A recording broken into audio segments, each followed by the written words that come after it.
Hi again. My storage was full there in the iPad. That's new for me now. I don't know if it's going to end up cutting out again, but there was a short space there between videos where you've not seen, I think, what I've done. I don't know how much of it was, but it looked fairly close to what it is now, actually. Okay, so this is Anya Devine here, and you're very welcome to part 3 of this Foxglove painting. I was just about to stipple on some Payne's Grey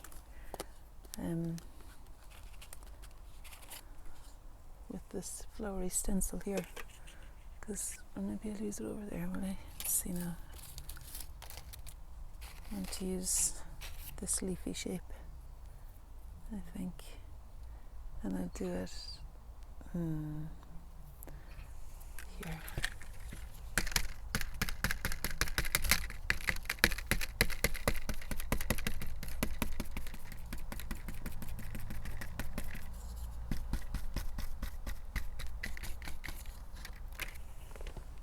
I quite like stencils, you know. It just gives you something different quickly. I've got a good range of them in the bag there as well.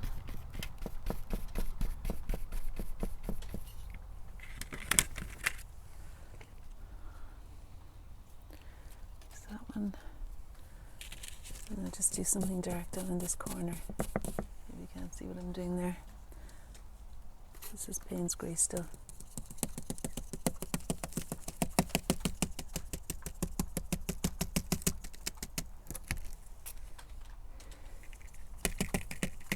Just here and there, little bits of dark could be useful too.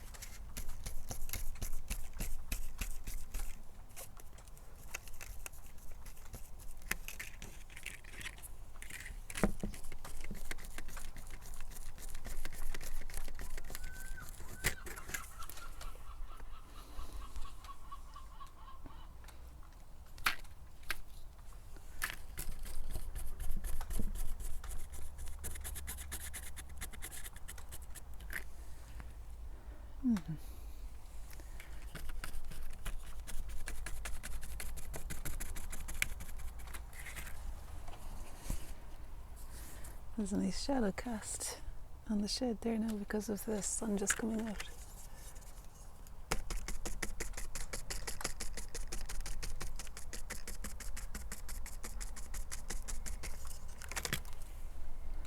I don't know if that reads as Foxglove shadow, but that's what it's supposed to be. Just put a little bit more paint on.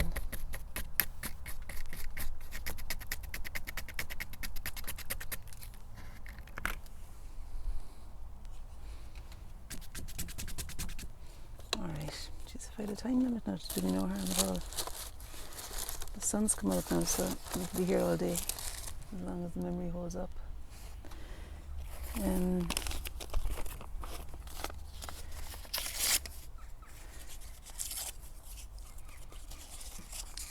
Just going to stick on a bit of something over the top of the, not something over the top, but something over the top of the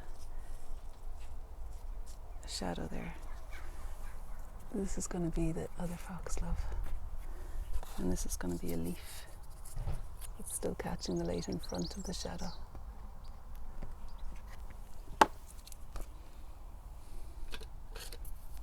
I'll give it some colour. Okay.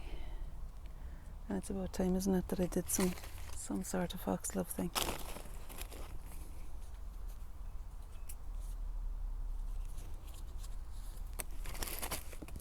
Oh, I'm feeling the heat now. Right, so there's a foxglove in the foreground there. One that's leaning over to the side. Those two are the purpley ones. And there's a flavour of purple in the back one there, but it's got lots of white in it too, so I'm going to put some white over that, or maybe this lighter purple colour would be the job there. Maybe I can put a touch of that on here too even. Don't know, am I standing in front of you the whole time?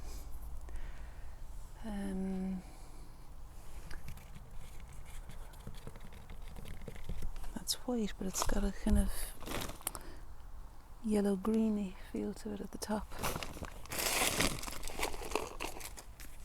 Maybe green gold will do the trick. Yeah, this looks a good colour.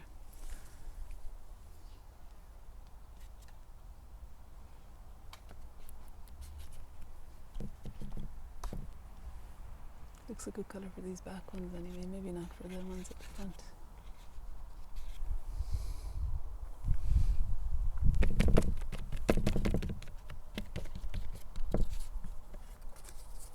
I need to remember which finger I've got the green on and which I've got the purple on.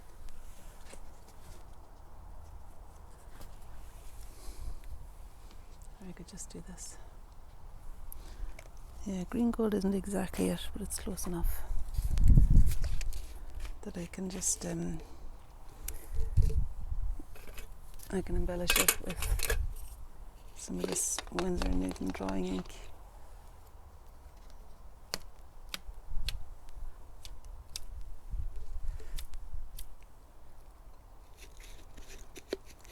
And shakers, brush is barely fitting in.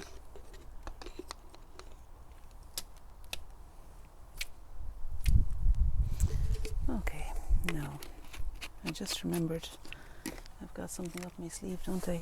I've got, well, number one, I've got the opportunity of still finding some good collage pieces for the flowers.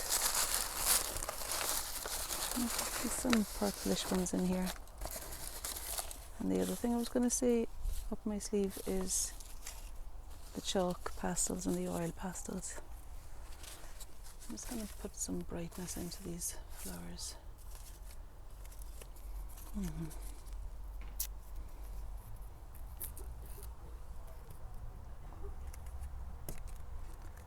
Just need some sort of standing out bright pieces.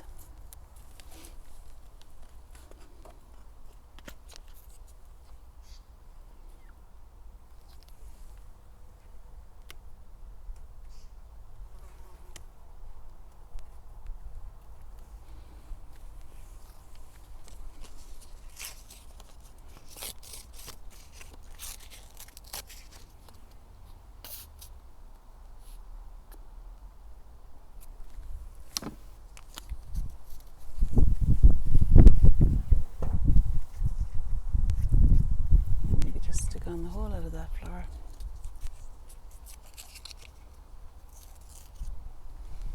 And a bit of that can work for the background one as well, I think. Still trying to get the character of the trumpets and not just leaving them pointy at the edges. No, the leaves will be pointy at the edges, so I could draw them with some ink or something. My fingers are sticky enough that I'm putting glue onto these pieces with just by touching them.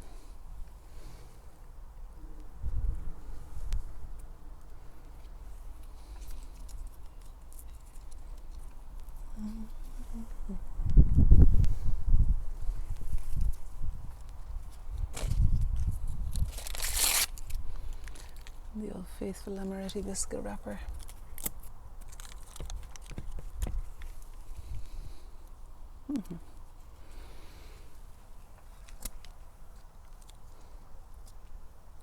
I'll give a shout out to my friend Juana, who gave me the idea of using these wrappers. It's her birthday today. I was going to try and meet her for a swim, but it's just too big a drive for me. It was her birthday yesterday, actually. So this is for you, Juana. This video.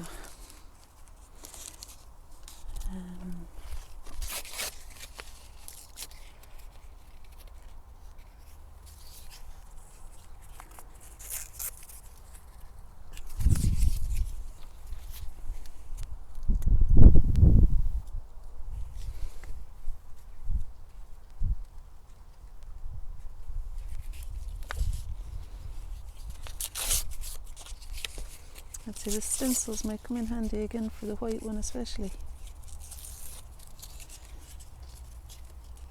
Might stipple on some white paint there.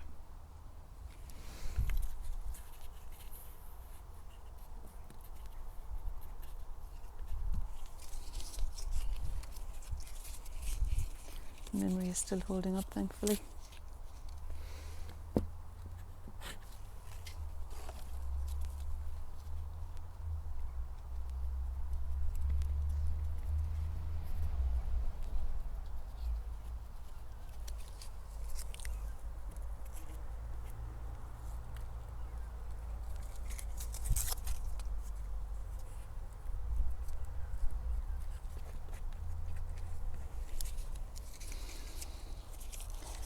I know you might be thinking, gosh, this is a bit crude looking, but then I'm okay with it.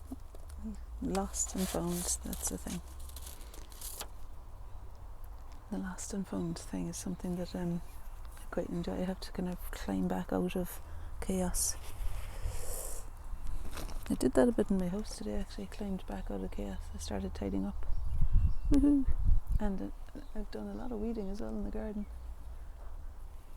I wonder if I can put all of that down to the shiatsu. Right.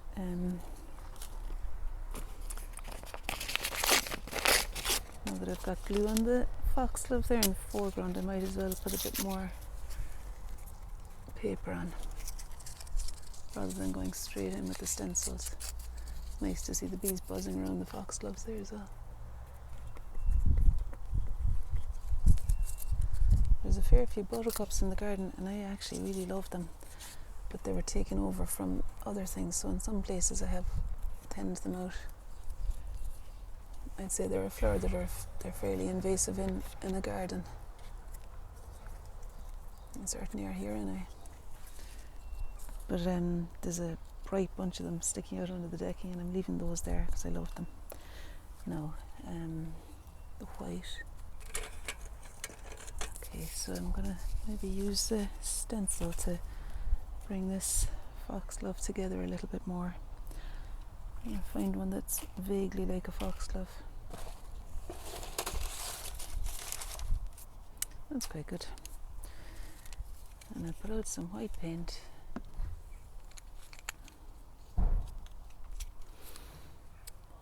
That's the Liquitex white. And I'll stipple on some white shapes. Hope for the best. I mean, it's not all going to be white, but it's brighter than I've got it at the moment, so I'm being fairly liberal with the white here. That green gold is thick out. Maybe the leaves are a bit green goldish in places. Okay, right, back to the foxglove, white foxglove. I'm just finding holes that look vaguely like the trumpet of the foxglove, and I'm mostly putting them on the left side because to me the right side looks like it's a little bit light, a little bit darker. Now I'm happy that the white is mixing with the green gold here because the colour of the flowers at the top have got that green gold look about them. Okay. And I'm going to do the same thing with this foxglove in the foreground here. I mean, I'm not a very tidy stenciler now, so there's bits of white ending up on the stencil and then printing back on. And it's not that it's completely intentional, but it's okay. It's okay that that happens, as far as I'm concerned. I'll just print a few more here and there and try and create a foreground feel to this one by putting some brights in it. I wanted to stand out in front of the one there. I'll just join the dots with some white. Okay.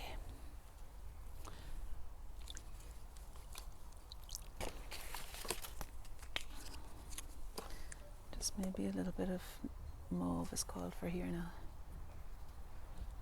on the paintbrush. See, there's some more foxgloves behind as well, so just insinuating them by a splash. Hopefully. Yeah, I don't know how I'd leave all my ink inside, but I suppose instead of ink, what I could use is oil pastel. Create a line.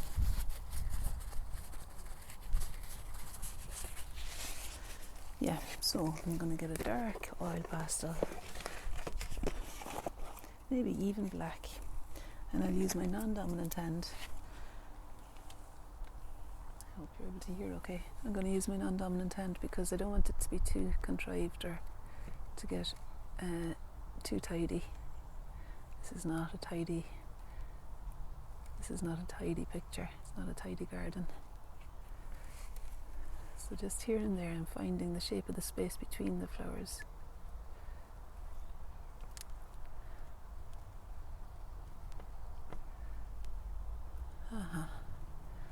There's stepping stones of leaves that I'm going to need to, well, I want to describe in the background. This is my right hand now. I want to get the edge of the fence there, the edge of the studio, I mean. And yeah, I'm going to describe the greens as they stagger out from the flower there. This is still the background. So when I'm doing the leaves, I'm going to get a dark that'll cut across in front of the studio there. This brown. I haven't stood back at all. I recommend standing back. But I'm kind of enjoying being up close here, so do what you like in the end. But you know, actually, if I had an easel now, I suppose I would be retreating and advancing a lot more. I'm able to kind of see what it looks like from a distance as well, by just looking at the screen there, you see. So that's my excuse around not having to stand back. So you get a dark green next. At least when it's mixed with the brown, it seems to fit some of the greens.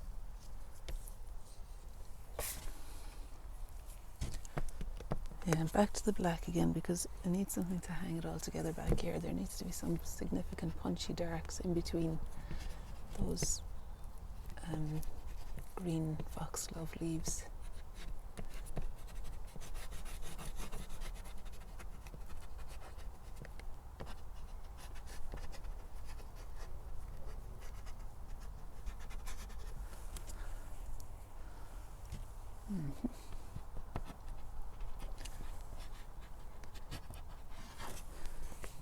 And then maybe some sap green, I think that's what this colour is. So the oil pastel works quite well over the acrylic. It goes on nice and smoothly. This oil pastel particularly, because it's all melted in the heat. So I'm just pressing it on like a lump of oil paint almost. And you know, oil works over acrylic, but not the other way around. Acrylic doesn't work over oil.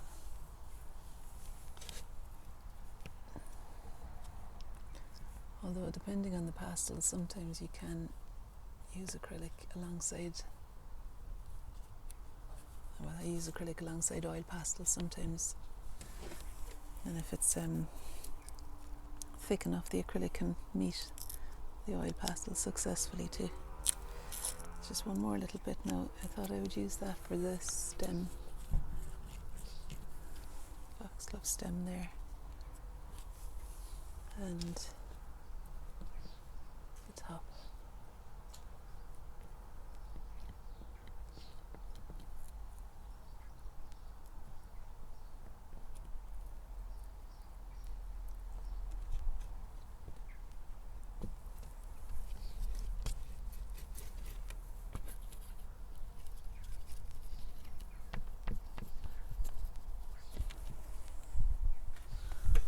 Almost done, I'd say.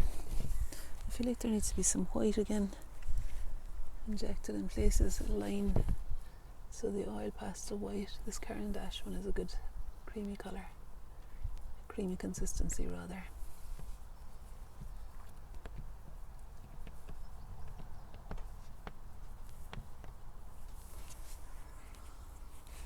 And this yellowish Sennelier one will be just the colour for the tops, creamier yellow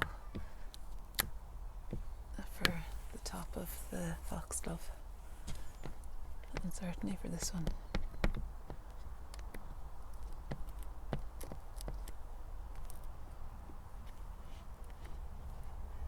I'm really just pressing it in now because it's all very soft.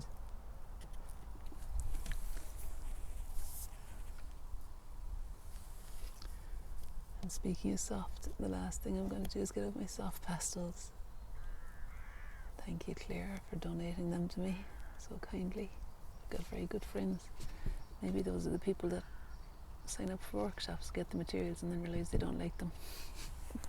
So I end up with this amazing selection of colours that I love, and I'm very grateful and kind of feel guilty about that actually a little bit. But you know, I know those friends particularly would not want me to feel guilty. So thanks. I don't know if you can hear me at all. I'm being fierce quiet, but there isn't so much wind today, so hopefully you can. I've got the microphone stuck in my lapel here. Right. This is going to take some washing off. This yellow is caked into my thumb. It might be the colour of the underside of that leaf there. Not really, but I'm just using it anyway. I could lay on a bit of green ink.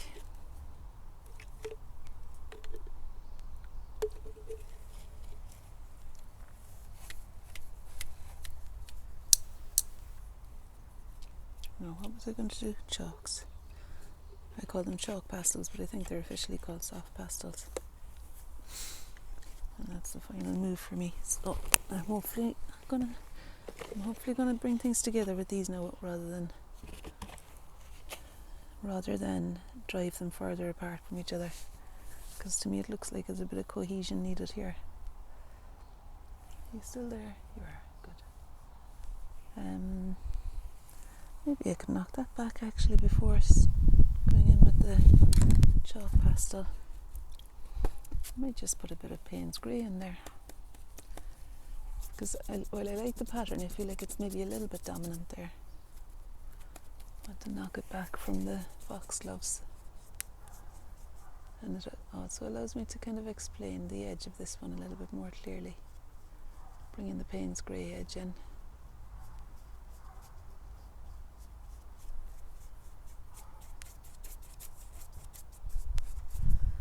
There we are. Over here.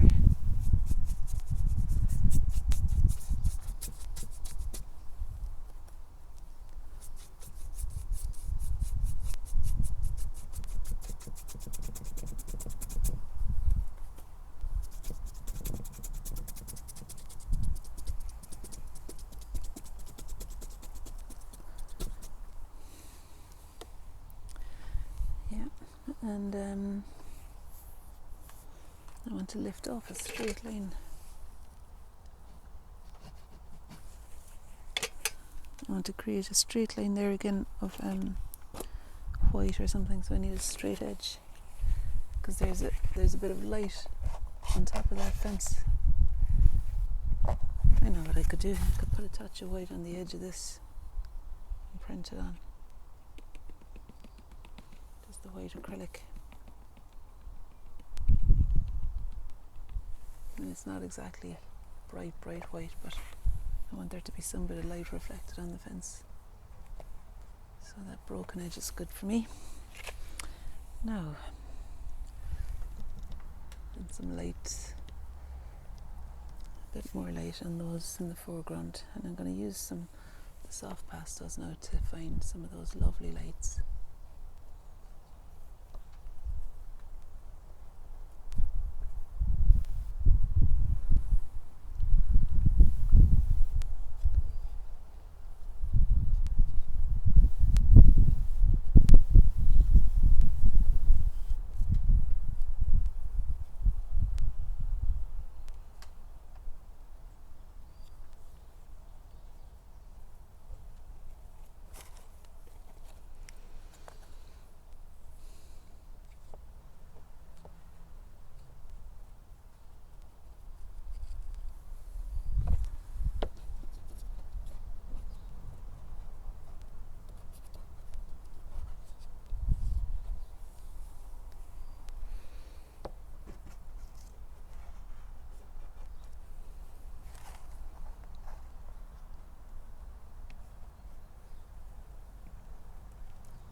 to go to town too much on the lights either, to keep it re-establishing those darks as well.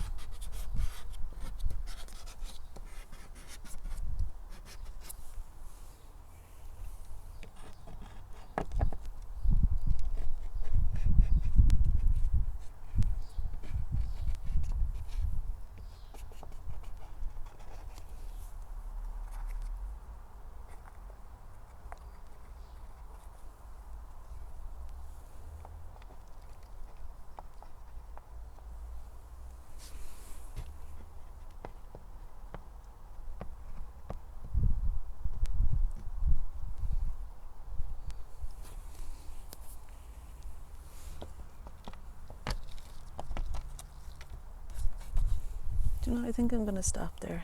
I'm kind of going on, and there's no need for it. As I always say, I can come back to it later on if I need to anyway. I might just put some sort of stencil on the shed. You know that's what I say, isn't it? That I say, okay, I'm finished, and then that makes me hopefully clearly see what needs to happen before I actually finish. I don't know. That seems to be the way that I operate. This is just pretending. I don't know that there's a reason for saying I'm going to finish now.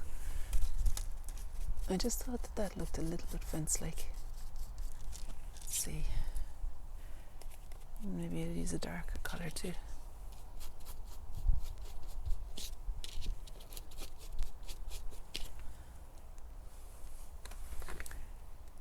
I think that's okay.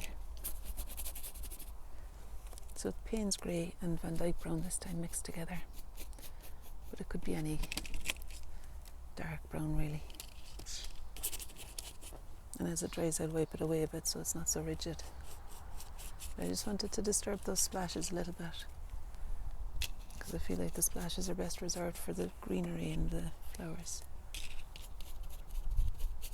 And something with a bit more symmetry for the shed. And this leaf has got a bit more symmetry.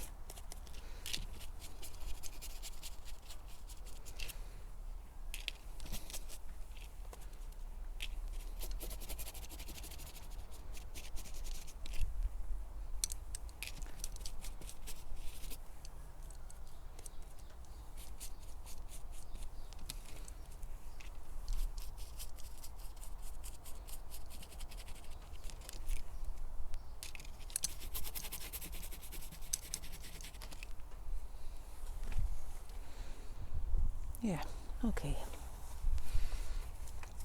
And as it dries I can wipe it away. Or maybe I'd turn it on its side and let the runs go that way a little bit. Yeah, so when we went off there I deleted Snapchat and a whole load of other things off my iPad. So hopefully I've got more memory now for some more videos. So I'm just biding my time until that dries a little bit. I don't have any more clean water either now. I could use a clean brush though, couldn't I?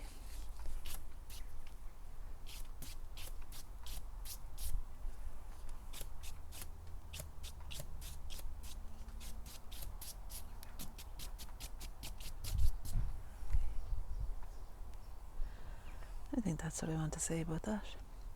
I know I was going to change the orange, but you know, it's all right. I think the orange is okay. I'll live with it. Just get some clean water and do maybe a final splash.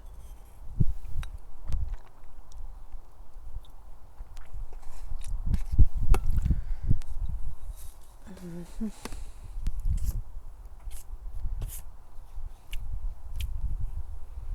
That's okay. Yeah, alright.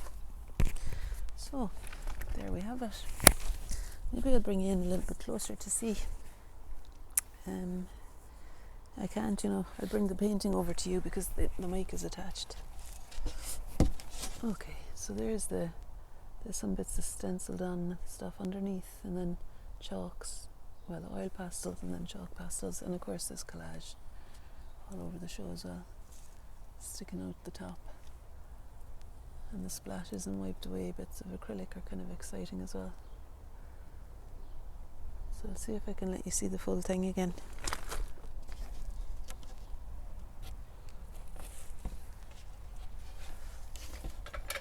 There it is. And the foxgloves that I was looking at up there, aren't they lovely? So it was nice to spend some time aiming to capture those, whether I have or not. They're not botanical illustrations, but you know, I think they read as foxgloves. Anyway, thanks very much for your attention. By the way, the studio doesn't normally look like that. I just put it's kind of staged with my favourite